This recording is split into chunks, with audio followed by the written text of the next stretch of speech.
My name is Ken Poole. I was an engineman second class.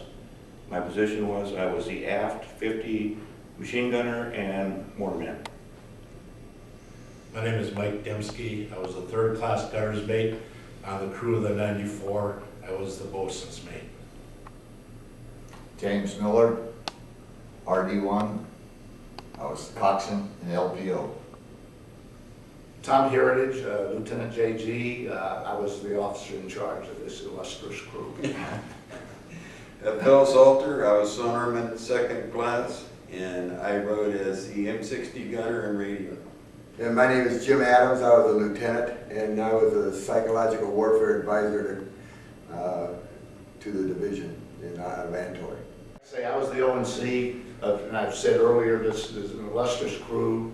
I was privileged to be their officer in charge from March 1968 in country till we left March 23, 1969. We'd also been through boat training at Coronado together, and so I think it's a very important fact that here it is 43 years later, and except for the one unfortunate individual who was our gunner's mate who died circa 1982 from Agent Orange injuries, we're all still together. And one of the good things about Swift Boats, this group has really stuck together, and from about 95 on, we've had a reunion every 2 years, and this is my 8th reunion, and it's I didn't stay in the Navy like most of these guys, but you know, the group really sticks together over the years, and our experience in Vietnam in that 1 year, and Jim, though not a member of the crew, as he said, he was the PSYOPs officer for COSDIV 11. He used to ride our boat a lot, and he was with us on a couple of memorable occasions, which we'll talk about. So I'll sort of set a focus. This is a map of the Mekong Delta. So starting in October 68, we were really working this area, which was all, it was hardcore VC at that point in time.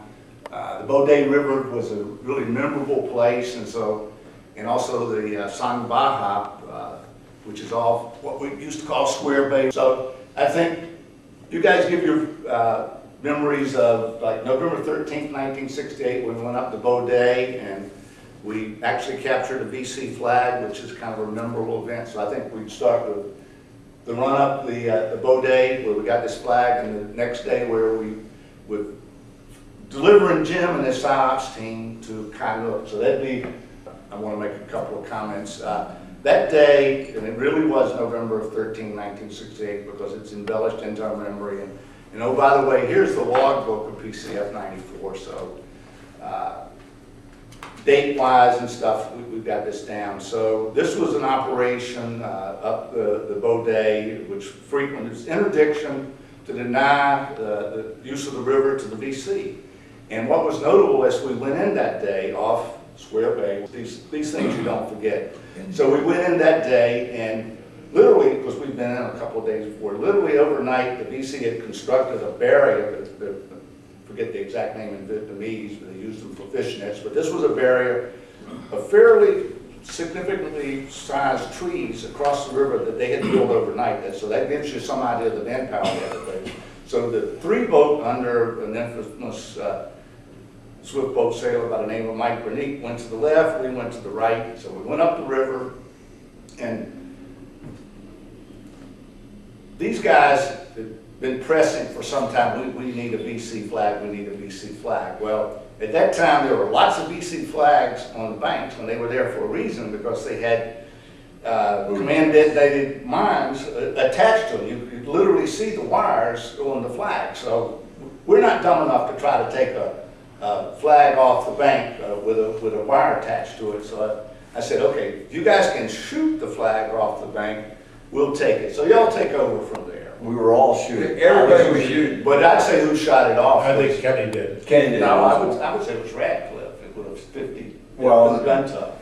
He Vern picked was- it off. Yeah. Yeah, Vern probably shot it off because he had the twin 50s. Yes. I was using an M79 trying to Right. get it off, and I put a lot of shrapnel on order. Just to preface this, it wasn't just shooting at the flag posts, because there was bunkers there. Yeah. And each flag were on the bunkers, so Yeah. We wasn't sure if anybody was in the bunk, sometimes they were, sometimes they weren't. So we decided to kill two birds with one stone, literally. And both the 50s opened up, and then we opened up with everything we had, and all of a sudden, one of them, I swear, you could see it, just snapped off. Went in the river. We were afraid at first it was gonna be on the bank, we wasn't gonna go get it. But it did, it floated right out in midstream. Am I correct? Yeah, I think Kenny was the one who retrieved it, right? Yeah. Ken got it with a boat hook. Yeah. Yeah. And so, And we figured it would be a real nice You did. boat deal to really piss them off. So we hung it on our radio antenna. now this is unbeknownst to me. I'm the ONC. Jim and I are sitting up in the pilot house, so we don't see what's going on in the fantail. Do you So know- I had no idea that we were flying a BC flag. Fortunately, and there is a picture floating around which we can get to y'all.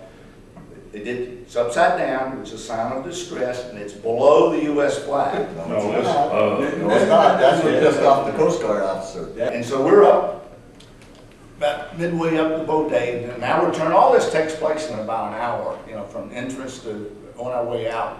And so, turn around, we're heading out. Did the same thing that we went on the way in. Bernice went right, we went left, and literally at that log barrier, as we zipping by, you know, if you had a picture of a swift boat, I'm standing in the pilot house. I just remember a huge bang, you know, and everything kind of goes poof. And what that was a B-40 rocket. Now these boats have got stanchions every 18 inches. So, and I actually saw out of the corner of my eye, I saw the guy pop up out of the foxhole, you know, with a B-40. And clean goes through the boat. Now, it's got a miss, both stanchions on both sides, and it goes over 100 rounds of 81 millimeter mortar and blows up about 40 feet the other side of the boat. And of course, there's a lot of smoke. And I look down, this guy's been blown into the boat. He was sitting on the fantail, and the cabin's full of smoke, and so I jumped down there, rolled Salter over to make sure he's alive. And after that, I got on the radio and said, this is Avenue number 94, we're hit, and we're coming out.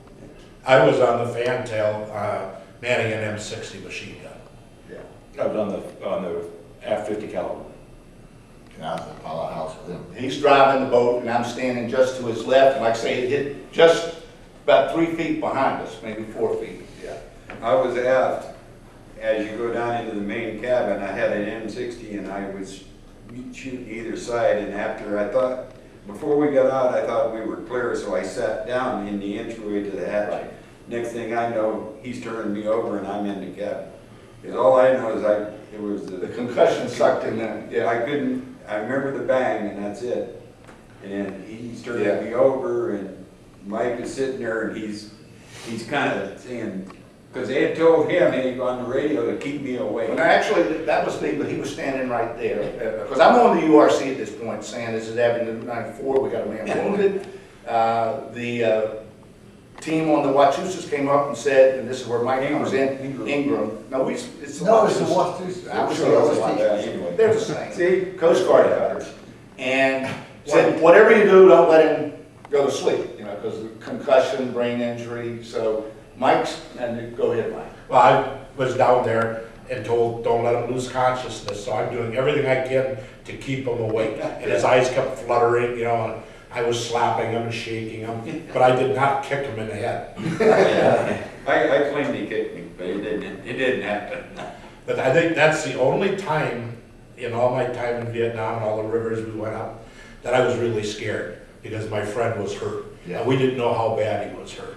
Wasn't And that was terrible. That That was, wasn't bad. Yeah. Well, we didn't know that at the time. But anyway. Next day, but anyway, so I remember I'm up in the pilot house, and at this point, I did not know the VC flag is there, okay?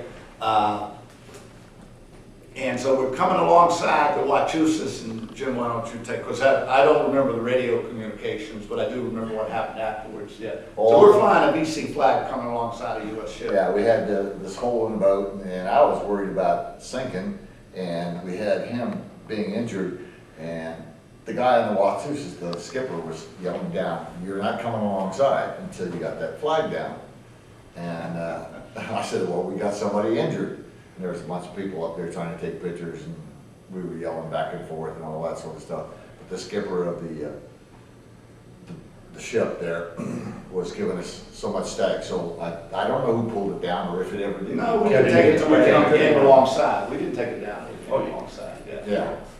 And it's kind of a sequel to that to show you, I mean, this was a serious war effort going on this time. So the Coast Guard skipper put us on report with our commanding officer, George Elliott.